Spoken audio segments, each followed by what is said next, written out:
Wonderful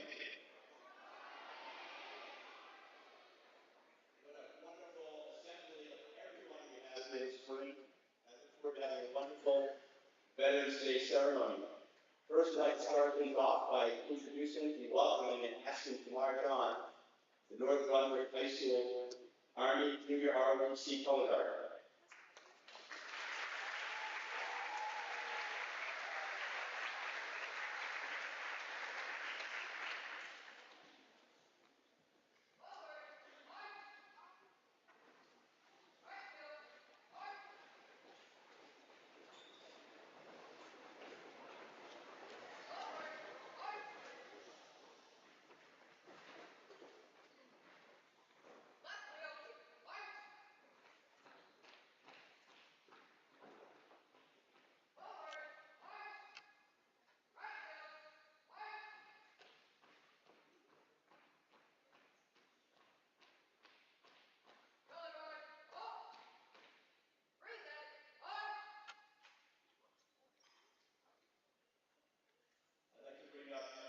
A.E. Martin,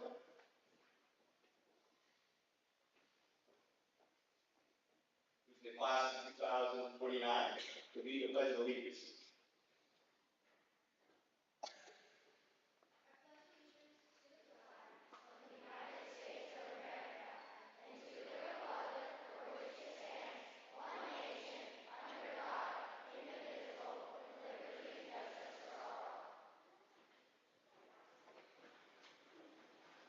Now, the chorus.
Thanks. Again for the Northern Brunswick High School.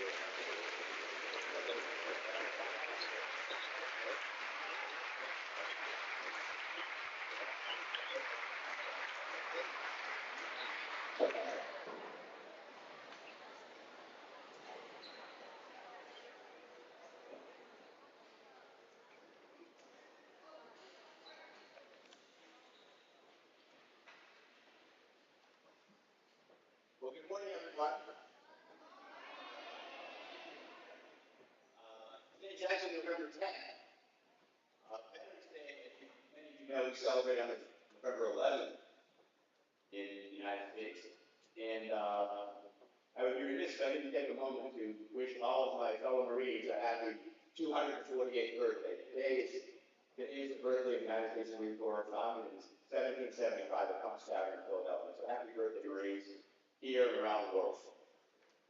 Wow. I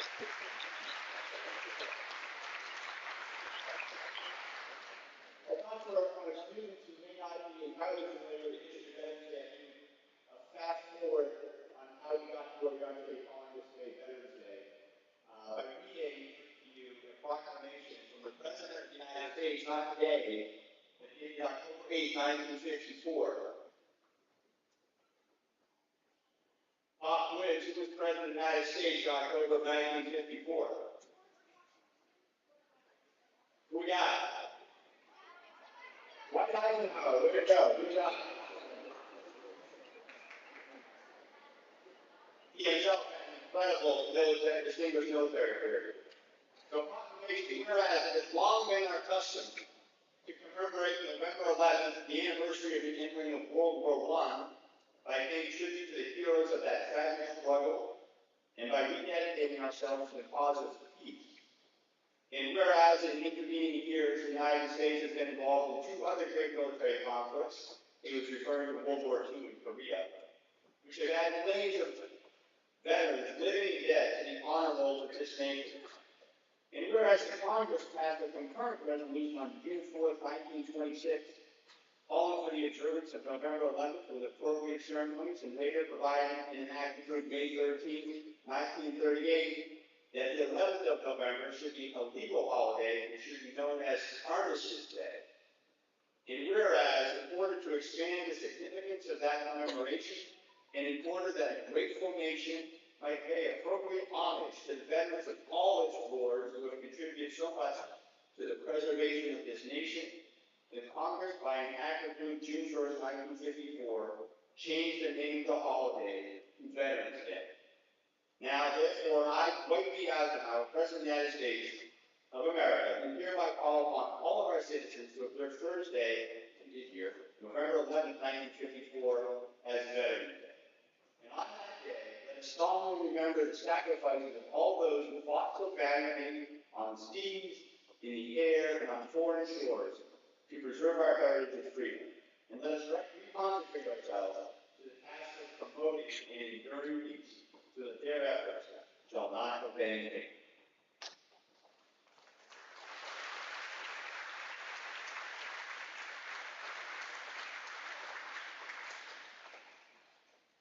In a moment, I'm going to introduce our distinguished guest, who will come up here today and answer some questions that have been so thoughtfully prepared by members of the upper school.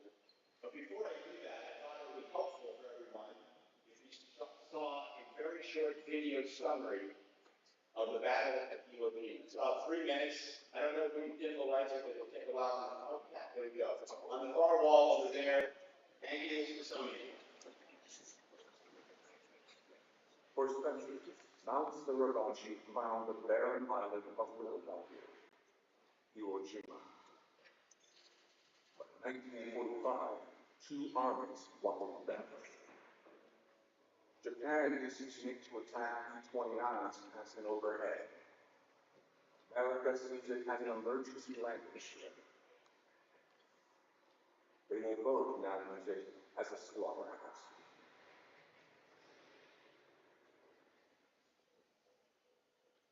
At 9:02 a.m., the first wave is descending.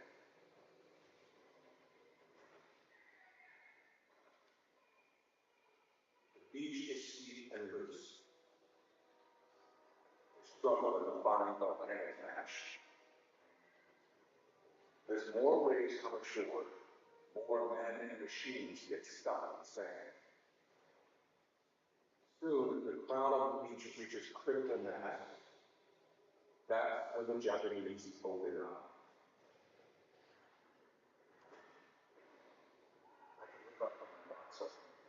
And it's just 20, 30 mortars a year at a time. By 9:20 a.m., the garage. No Japanese are on the beach itself. Most are entrenched on Mount Suribachi. Inside the mountain is a maze of tunnels and monster pillboxes, with walls up to 4 feet thick. The Japanese can pummel the entire beach with lead. Marines are trapped within yards of where they landed. The assault on Mount Suribachi begins by punching it from the air as follows. Americans make the dormant volcano sleep alive.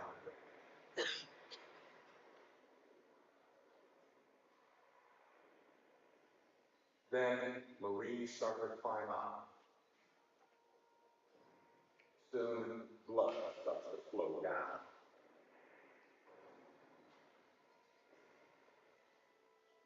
As usual, Americans rarely see the Japanese.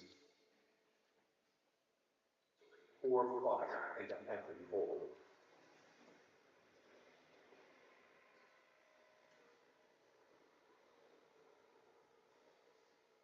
After 4 days of relentless fighting, a handful of Marines get to the top. Plant a small flag tied to some old Japanese flag. A few hours later, a larger flag goes up. Gilberto Mendez can see it from his cruise ship. His emotions go into overdrive. He's about to punish Hitler to join the fight. My heart was beating 1,000 times a minute.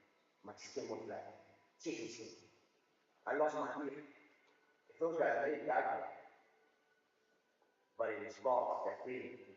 Because the good stuff hadn't started.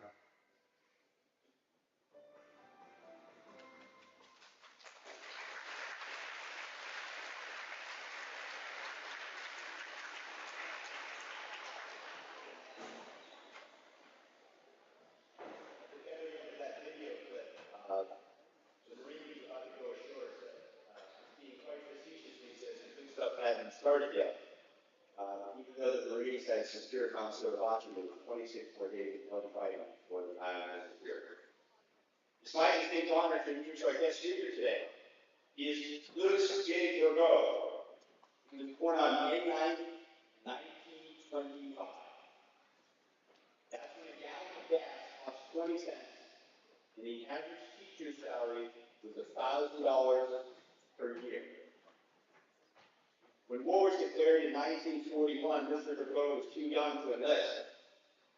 After he turned 17, he enlisted in the Marines on June 1st, 1942.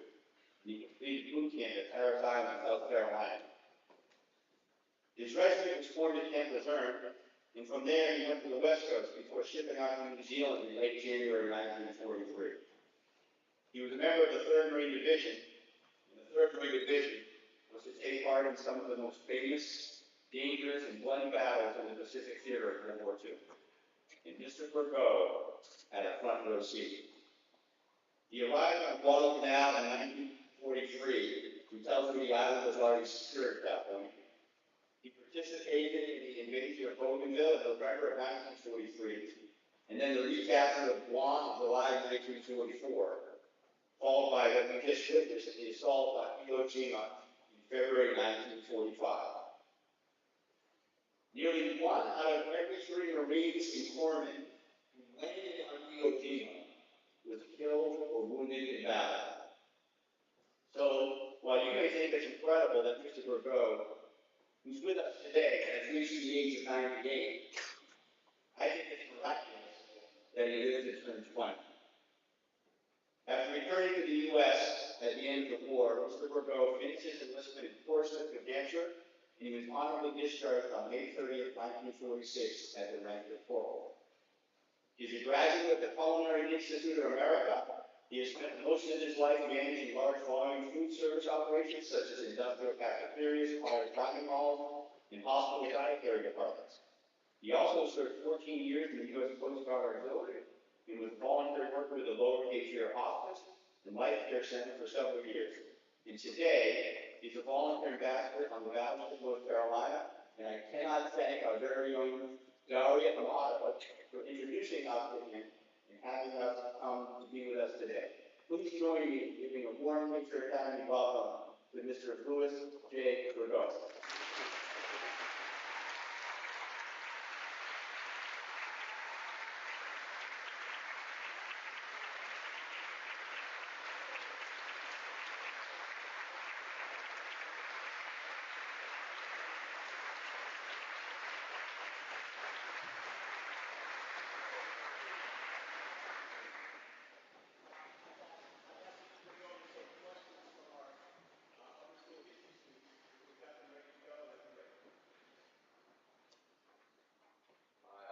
coming out as a kid, and why did you enlist? And when you enlisted, why did you?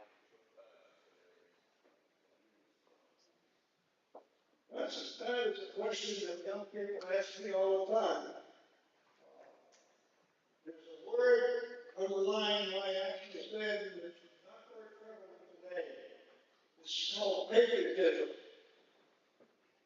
The love country was designed to defend it and defend the family and the lifestyle. And the reason because, well, because I don't know, I didn't like the army. You're almost kind of drag and what was going to get. On the process, they're going after me.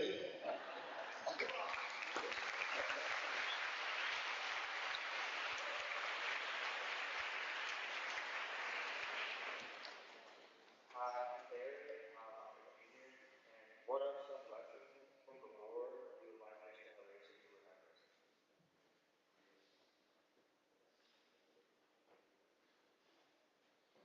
Well, one big lesson from the war, if anything you have ever had to go through, that was just to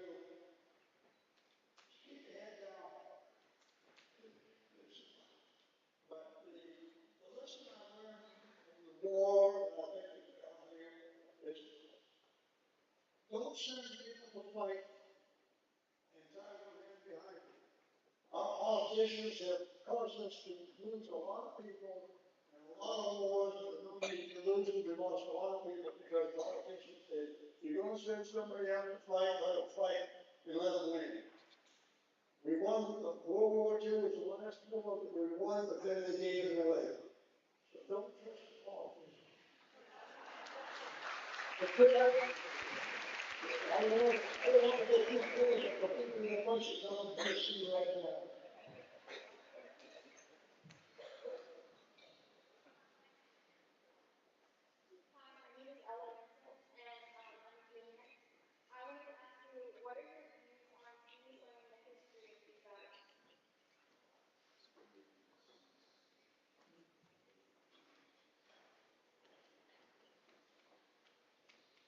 Well, it's one statement that always goes that those who will not learn from mistakes of history are doomed to repeat them. History is the most important thing in your life. Even if you don't learn personal history, you learn little lessons. You don't go, you get stung by a bee, you don't go with these lessons and get it again. You know, you must learn from the history, the mistakes you made in history, and try not to repeat them, and try not to let your leaders repeat them.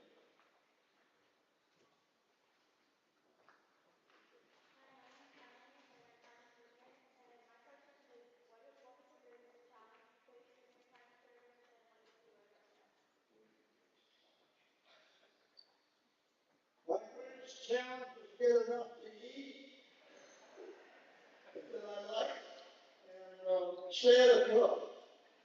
I was about the next to the youngest guy in my company. The first sergeant called me chief. But I had a big mouth. It took me a long time to learn to keep my mouth shut. Now you stop asking for railroads.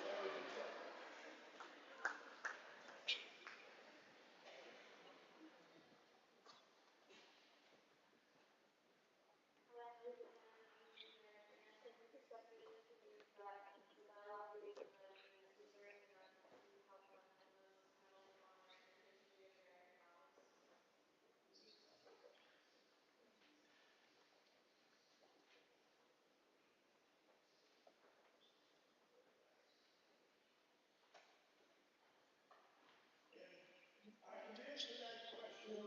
You all know what the question was. Can you hear it? I'm going to paraphrase this thing. What do you think it is of the Battle of Iwo Jima that makes it deserving of the place that it holds in American history as one of the most important and famous battles? Public relations. The Battle of Iwo Jima was a tough one, but there were a lot of tough ones leading up to it. A lot of people died getting those, I don't know how many campaigns to get us there. Fortunately, Iwo Jima was a photographer in the right place at the right time. He took a fantastic picture. It went around the world in just a few days.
and those that are like a country style, and I welcome to get ready to form. What things can we and those that are do like a country style, and I welcome to get ready to form?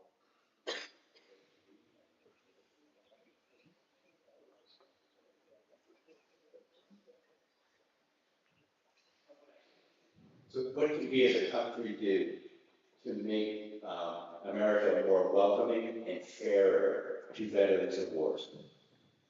Right. If you'd asked me this 10 years ago, I'd probably give you a lot of different answers. Lately, there's been a surge of doing well experience with veterans. More people have come up to me and thanked me for my service in the last 50 years than they have in the last 30 years. All put together. There's awareness of what we, I, my peers, and the veterans since then accomplished. It's, I am so ashamed of what happened when the boys came home from Vietnam. And I think what's happening today is sort of a backlash of that. And I would like to say one thing, Mr. Lamar. The last stage of our explanation, the land of the free and the home of the brave. Remember that. This is the land of the free because of the brave.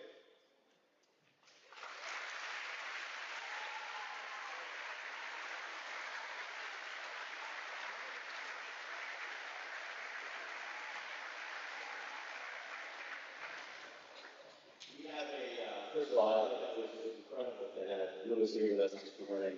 Mr. Burgos, you're just an incredible representative of your generation, the greatest generation, as we say. And to thank him for his service is such an understatement. It's just incredible, the life that you've lived and the service that you've provided our nation. We're so grateful. But as a token of our appreciation for your arrival here, your presence here today, I want to thank again Dario Amato for having taken two beautiful photographs of you.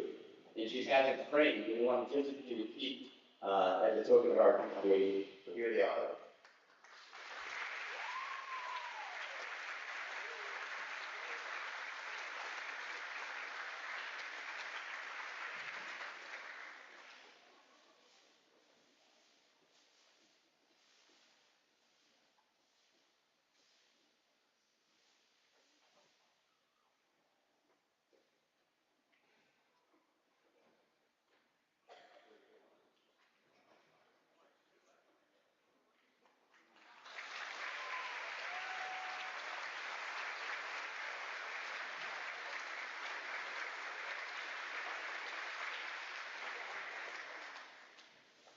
So now I'd like to introduce the combined 7th and 12th grade band to perform the March of the Armed Forces.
United States Air Force.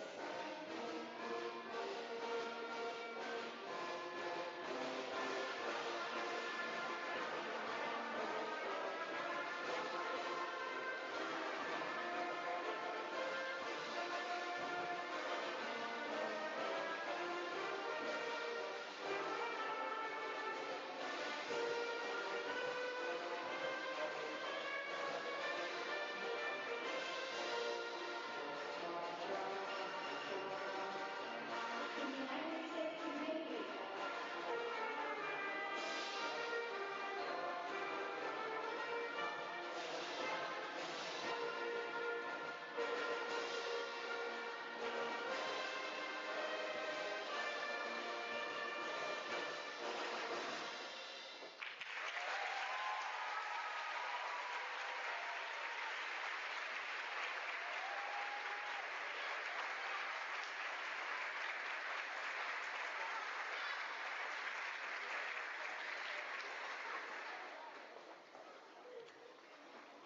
Bravo, man. That was awesome.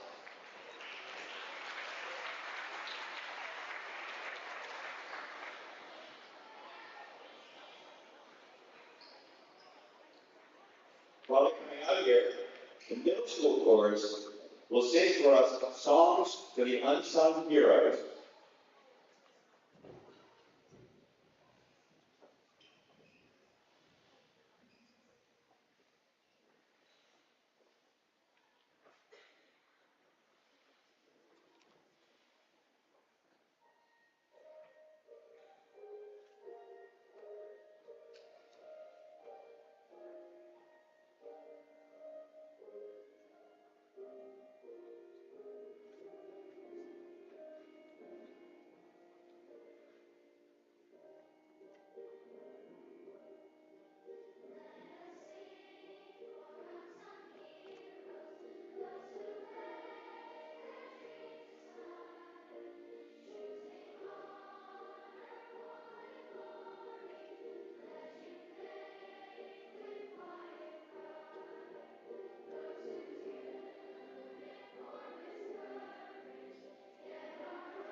members of the armed forces that you've already seen today, it's a great privilege of mine to introduce some family members of the CFA community who graciously volunteered their time to join us today.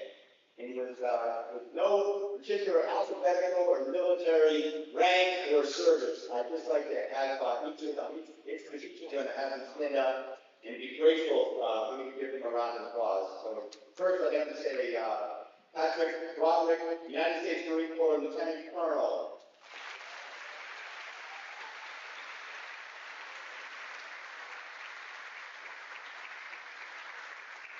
Michael England, United States Marine Corps Lieutenant Colonel.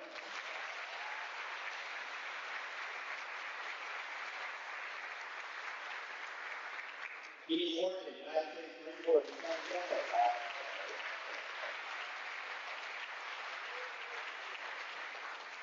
I promise you, there are no more United States Marine Corps Lieutenant Colonels in the house.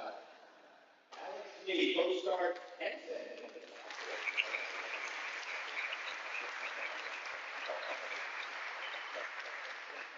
Steve Whiteman, United States Marine Corps Coast Guard.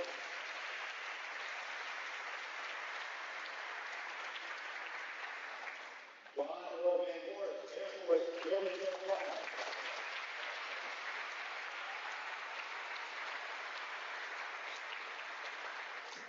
And members of our faculty and staff, Ed Mason, Army Brigadier General.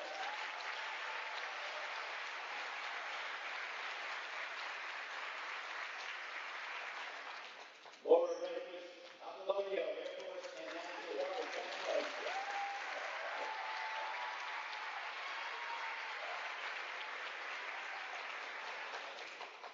And Gene Whipple, Army Sergeant.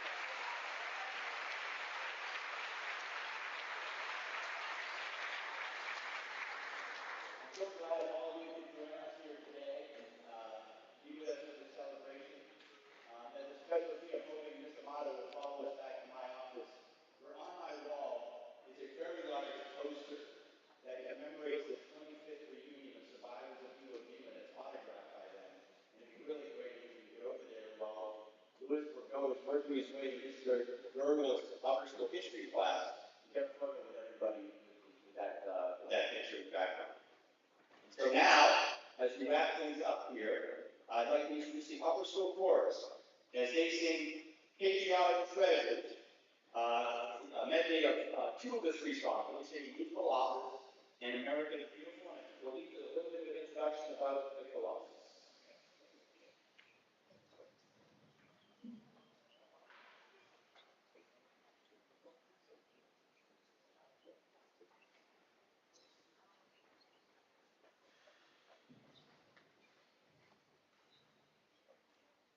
The New Colossus is a sonnet that was written to raise funds for the construction of the pedestal with Statue of Liberty.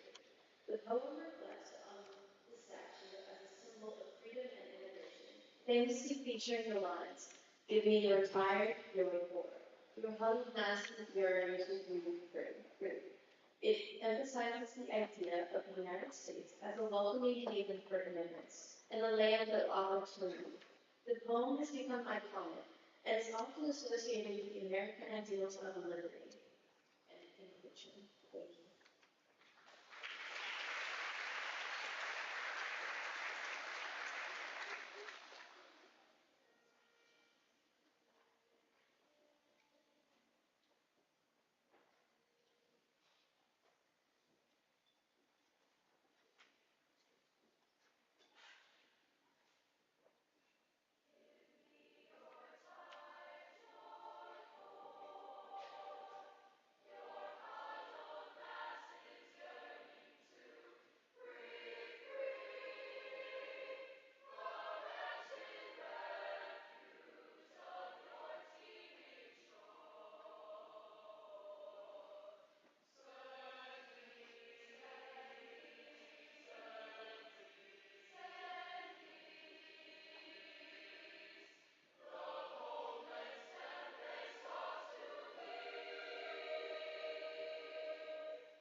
everyone who was instrumental in making this ceremony so special today. First, I'd like to start off with my assistant, Karen Weir, for helping me keep all of this organized.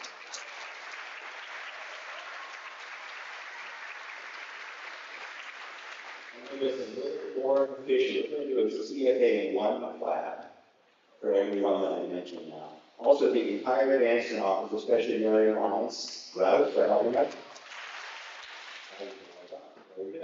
I'd also like to thank the members of the IT department, particularly John Matthews, Gene Ripple, and Paul Smith, for doing this. Especially Mr. Gerber for working with our Article High School students. General Nations for serving as the expert for the they are. Valerie Amato for introducing us to Mr. Gerber. Mr. Paul for working with our band. And Ms. Kelly for working with our coordinator.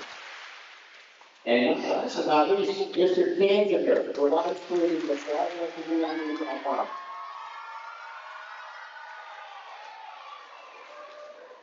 I also want to congratulate all of our students for your incredible behavior and performance today. It was really great that you solemnly respected all of our different performers and speakers. It's been a wonderful day. I want to thank all of our guests for their service. But most of all, I just want to one more time let Mr. Bourgault know how grateful and humbled and honored that I am that we were able to have him here with us today. So thank you, Mr. Bourgault.